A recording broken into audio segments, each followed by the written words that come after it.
Hello, hello, hello, everyone. This is your faithful friend Sandra Graves, and welcome to The God. Anyway, we are here every Thursday, if God allows, at 7 p.m. Central Standard Time. And the goal is to bring you coaches and speakers and experts and positive psychologists to be able to encourage you and help you to achieve your goals. Because we all have goals. The thing is that we all have a hard time finding out where to start. And when you stay motivated and when you continue to listen to positive people, you can do positive things and impact other people other than yourself. So I was actually talking to this woman that I'm going to present to you right now, and her smile is radiant. Her energy is beautiful, and it is awesome to be able to share that with you. Her name is Lisa Cypers Kamen, like the Cayman Island. This is what I said just to remember it. And we are going to be talking about happiness is an inside job. And actually, before I usually say that at the end, but if you like this and what she's saying, visit her website here at the bottom. It's called harvestinghappiness.com. I wanted to put that out there because definitely she's someone that is sharing a smile that is full of joy and energy, and I want to share that with us, with you that is listening. And if you have any questions, please do so. And we are here with you, Lisa. Lisa, it's your birthday. Happy birthday, Lisa. No, it's not her birthday. I just remember the song from The Simpsons. So tell us, Lisa, more about you. Who are you before we start into the happiness?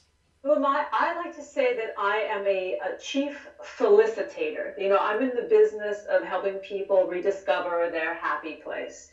And I wasn't always this happy person.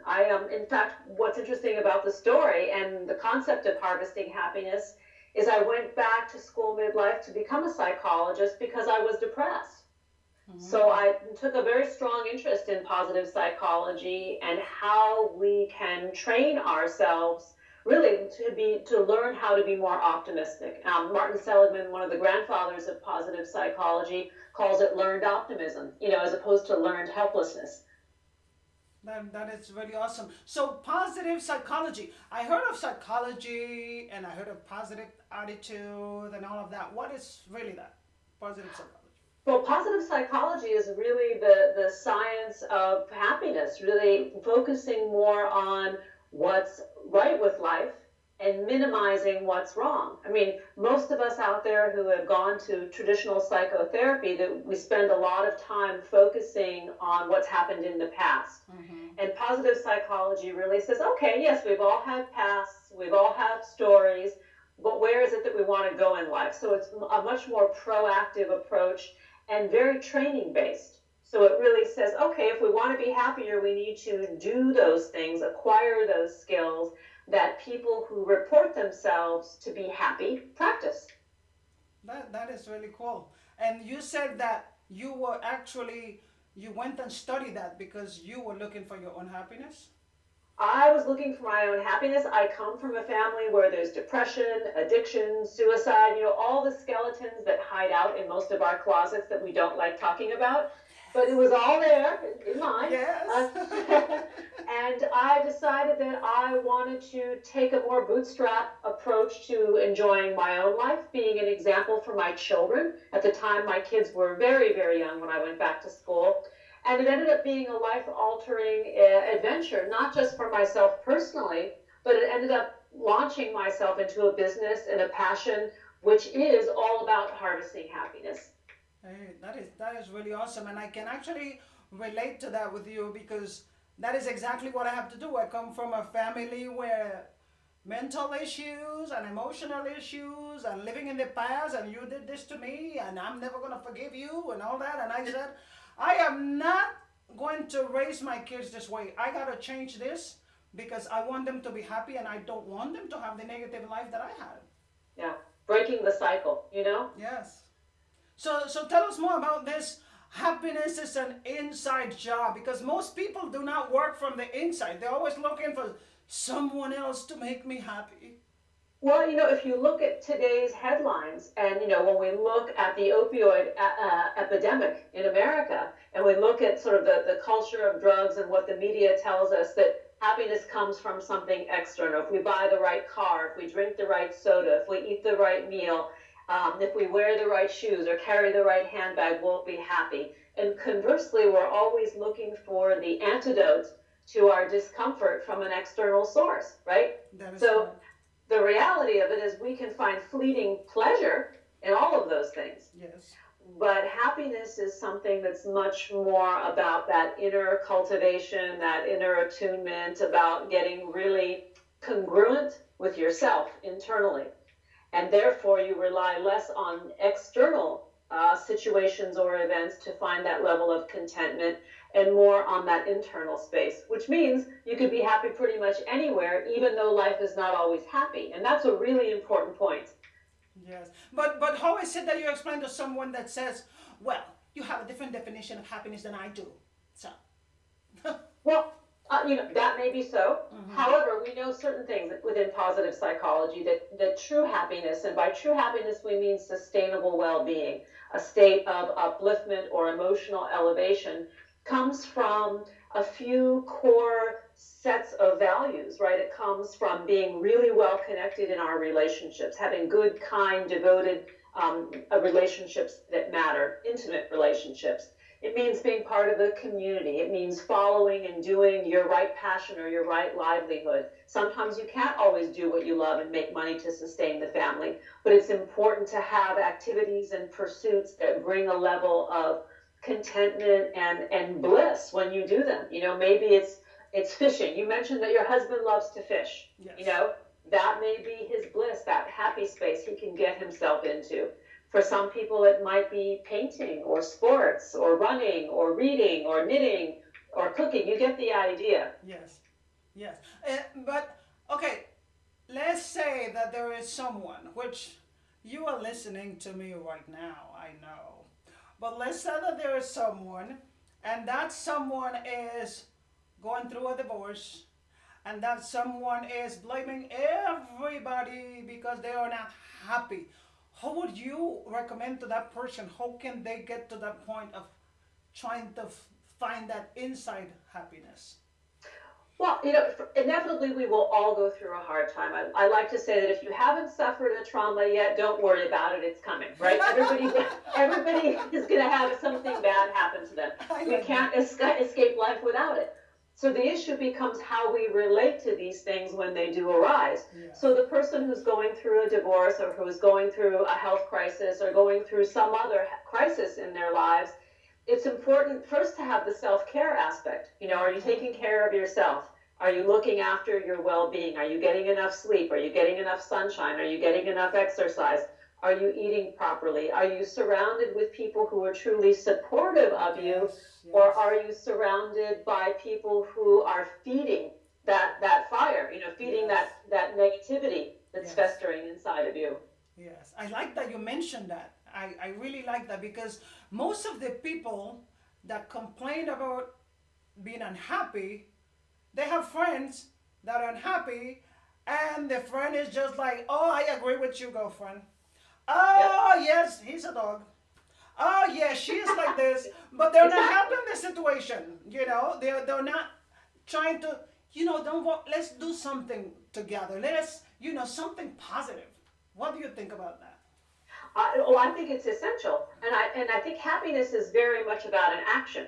It's not the goal, it's not the destination. It's the byproduct of doing things that bring joy not only to yourself, they make you happy, but they also contribute to the joy of someone else. And when we get lost in that space, and I call it rapture, right? When you're in that space of doing the things that you love just because it's purely joyful in doing it, Yes. the byproduct, the reward is this happier place, but it's not the destination. Yes, I totally agree with that. Because I know when I was younger, you know, when I come to America, when I go to America, I'm going to be happy. Right. When I become rich, I'm going to be happy. When I get married, I'm going to be happy. When I have kids, I'm going to be happy. You know what? None of that. None of that did it. Those add to my happiness. but they don't make me happy, because a lot of the times I just want to be by myself, and I am so happy just being by myself sometimes, because it's like I need that, and I need that time for me. I don't want the husband around, the kids around, nobody around. It's just Sandra's time, and I'm really enjoying that time. Well, I think what you say is really important, because if we wait for somebody else to make us happy, we'll be tapping our toes, what do you call it? Snapping our fingers, waiting for that person to step up to the plate. There's no one person that can make us happy, although relationships are an essential component to that joy. The happiness comes from within, because it's the relationship with ourselves, to ourselves, and what's going on around us.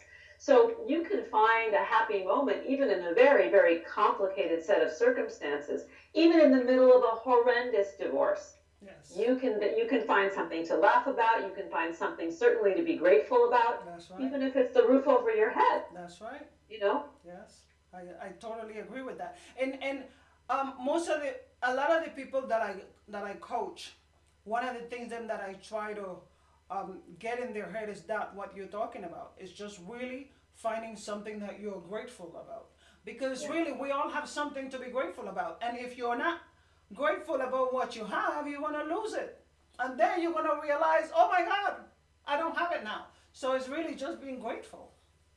Well, I use a very interesting example. You might have people out there who are campers. I happen to love to camp, to be out in nature. And every year I go on this trip where I'm removed from civilization for 5 days. And I do it willingly, happily every year. But in those 5 days, I don't have a shower.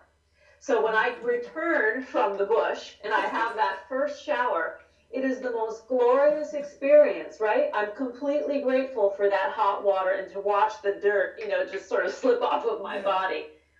That's the kind of paying attention to life that I think we miss sometimes. Yes, that is for sure.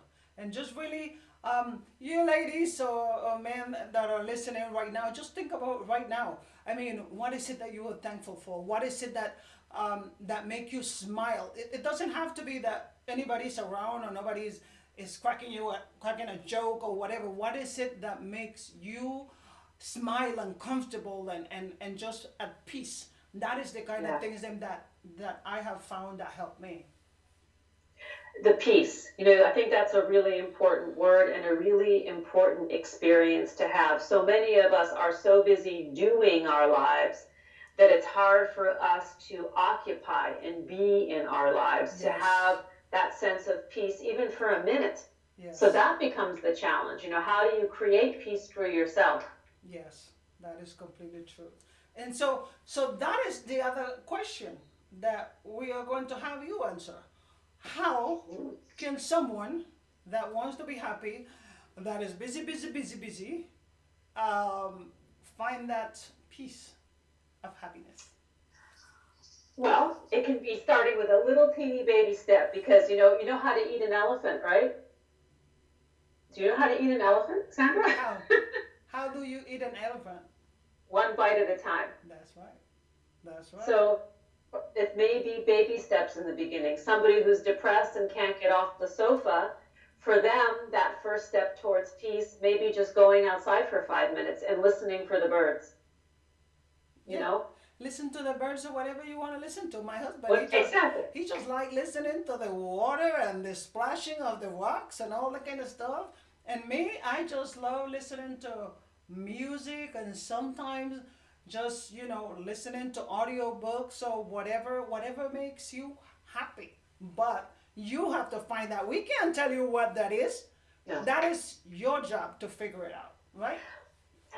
Absolutely, but some people will say, well, I don't know what makes me happy. I just know that I'm miserable. Well, the definition of insanity is doing the same thing over and over again, expecting a different result.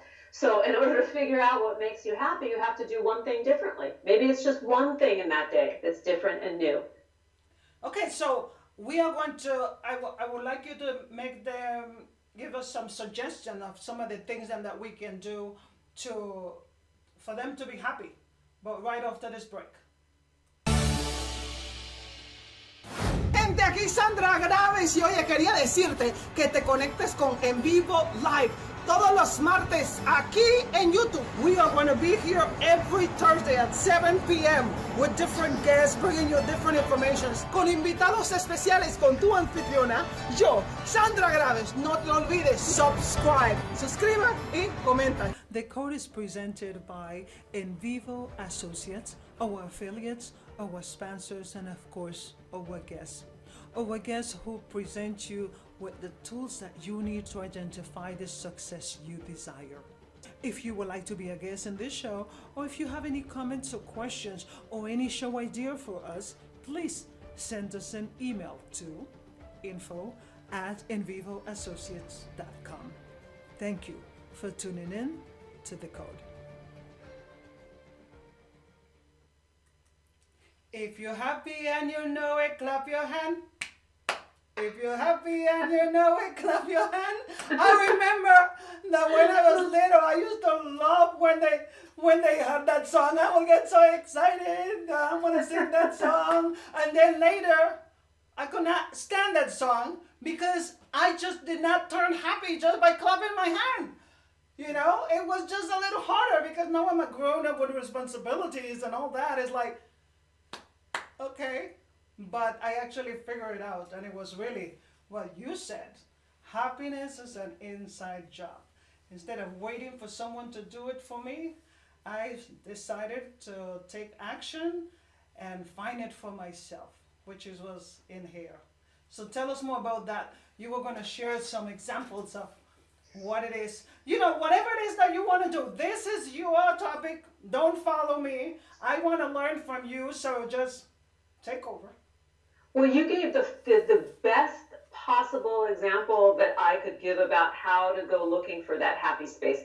You started singing that song, You're Happy and You Know It. If you're happy and you know it, that's playing, right? It's being playful. It's taking yourself back to a very childlike state where there's a little bit of innocence, a little bit of curiosity, a little bit of wonder, a little bit of freedom, not worrying about what anybody out there is going to say or is going to think about you. That's right. It just we're being. So one of the areas where we can really tap into a little bit of happiness pretty quickly, if we're willing to go there, is to get playful. So when was the last time that you played with bubbles? I'm really big with bubbles in my presentations and when I work with clients, because I defy you to be unhappy while you're blowing a bubble. That's right. Try it. I mean, just even pretend you're blowing bubbles. You know, you can't be unhappy. And trying to burst them. I remember that was the thing. I would blow them and I would try to burst the bubbles. Yeah. So, engaging in creative play, riding your bike. When was the last time many of you got on a bike for a few minutes and went for a ride either with your kids or by yourself? Imagine that. Hey guys, don't forget that you are actually listening to The Code with your host Sandra Graves, and we are here every Thursday at 7 p.m. Central Standard Time, whenever God allows, with different guests and different coach. And today we are with Lisa Cypers Kamen, and her website, if you want to visit her website is at the bottom of this screen, which it will be harvestinghappiness.com. Please visit her if you want to learn more. She is more than just a coach. She is more than just a speaker. She is more than just a documentary filmmaker. She is more than just a positive psychologist. She is a woman that knows what she's talking about when it comes to happiness. She knows what she's saying. Okay? Because, you know, a lot of people want to share what they read in a book, but it's not about what you read. It's about what you experience and getting up and doing something with that. And that's what she's doing with her life. She's taking all her experience and all her history and turn it into something positive to be able to touch the life of others. That is what she's doing. So please get in touch with her at the bottom of this website if you want to get connected with her. Go ahead, Lisa. It's your birthday. I love that song.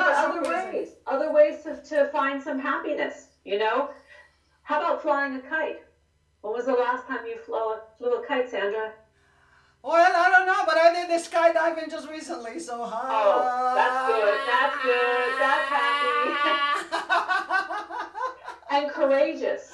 You know, this is another element to happiness? Where do we exhibit a little courage and valor in our day to risk even failing? Yeah. Yeah, because You know? when I was little, I was the daredevil type. I mean, I did everything. I broke my bones all the time, but I kept doing it because I was like, oh, I want to do that, and I did it, and then I was like, figure it out. Oh, it wasn't that way, but you know what? I enjoyed it over and over again. And when I am being my childlike state, that is when I feel more endearing. Yeah. Yeah. Well, and the other thing is about fear. I think we should probably address the flip side of all this. We're Yes. encouraging people to go out and to play more and to return to a more childlike state for a few minutes to experience joy.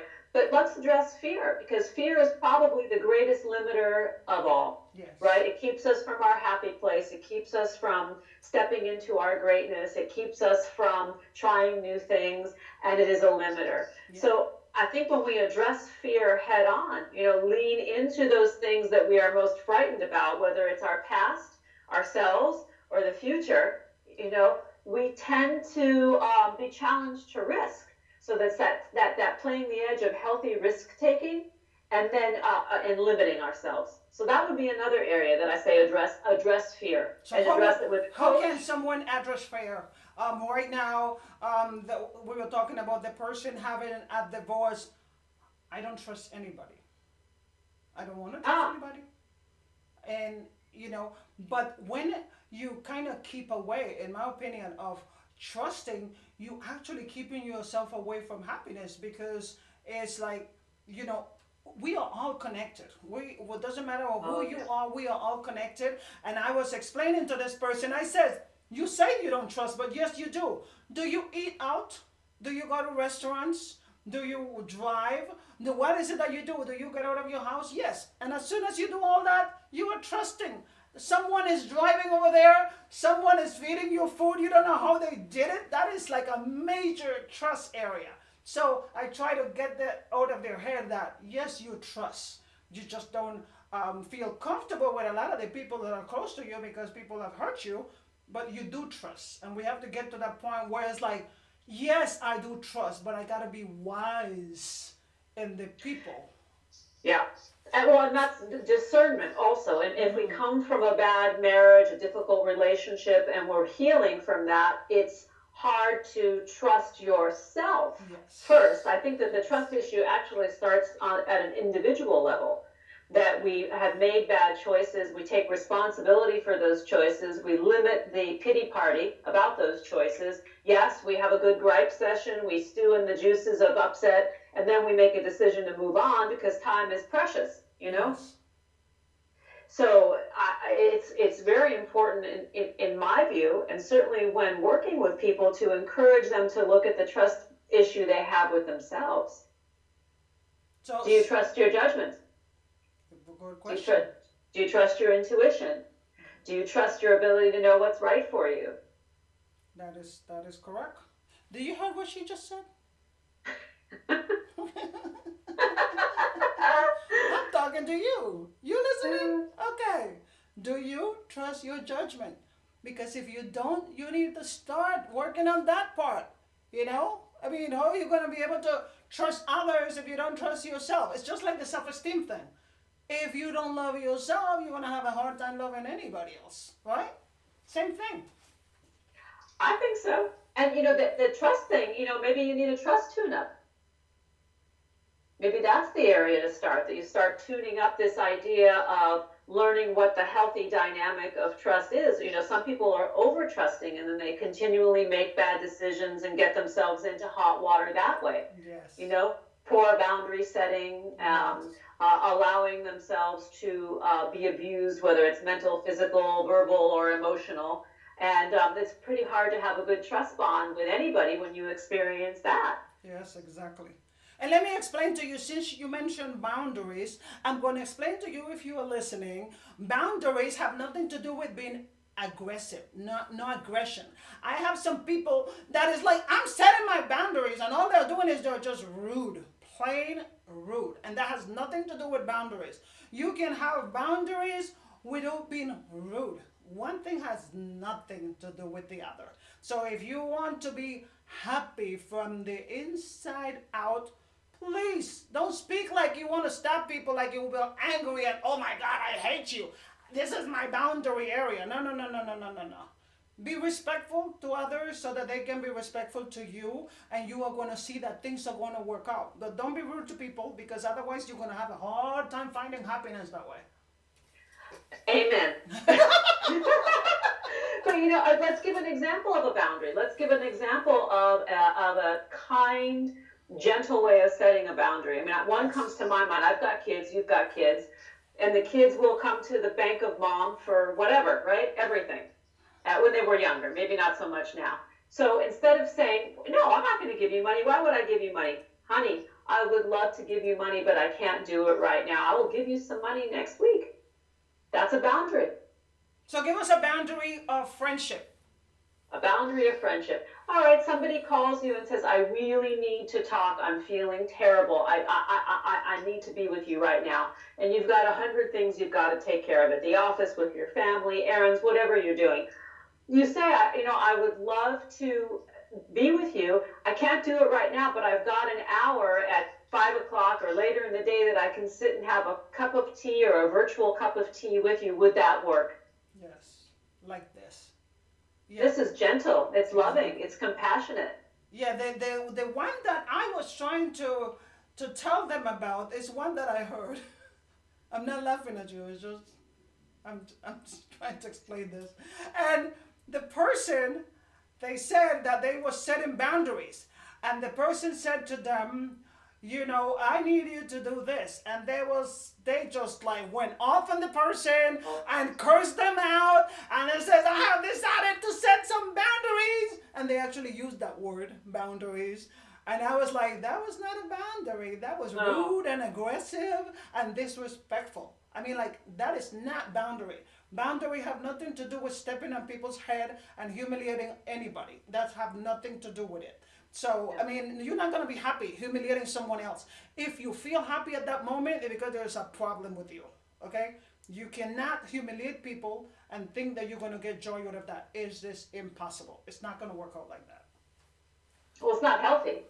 Exactly, but they believe it. They believe, yes, I'm better than you. No, it's not. You're not better than anybody. As long as you know who you are not going to try to be better than anybody else. And that's what's going to make you happy. Look at me, I'm like whipping you. This is supposed to be cool. Whip everybody into happiness. My goodness. Fasten my seatbelt over here. So tell me more about how can someone get that happiness from the inside out. What else can you tell us before we end? Well, I think the not so secret is also you do for others.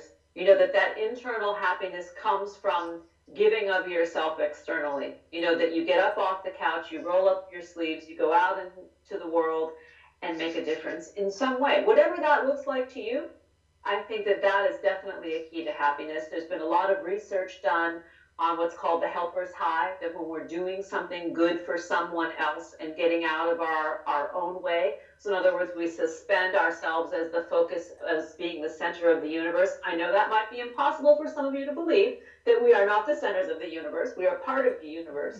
But really getting out there and doing something that is useful is a great happiness booster. It can be volunteering. It could be giving a friend a ride to a doctor's appointment. It can be some little thing where you show up, where you get out of your own way and suspend your own neediness for a few minutes to help somebody else. It is a definite mood smoother. I love that. Get out of your own way. Yeah. That is like the magic right there, because that is what it is. If you're not happy, it's because there is something that you're blocking, and you need to just get out of your own way, just like my Lisa said. Okay, so Lisa, what do you want them to follow you somewhere? And Oh, they can follow me on Facebook at Harvesting Happiness, on Twitter at Lisa Kamen. Tune into our own radio show, Harvesting Happiness Talk Radio, which is all over the internet. It's syndicated. It's been on the air for 8 years, and yeah, come and see what we do over here on Harvesting Happiness. We try and walk the talk. I think that's the other thing, that if you want to be happy, you have to start walking that talk and doing those things that generate more joy.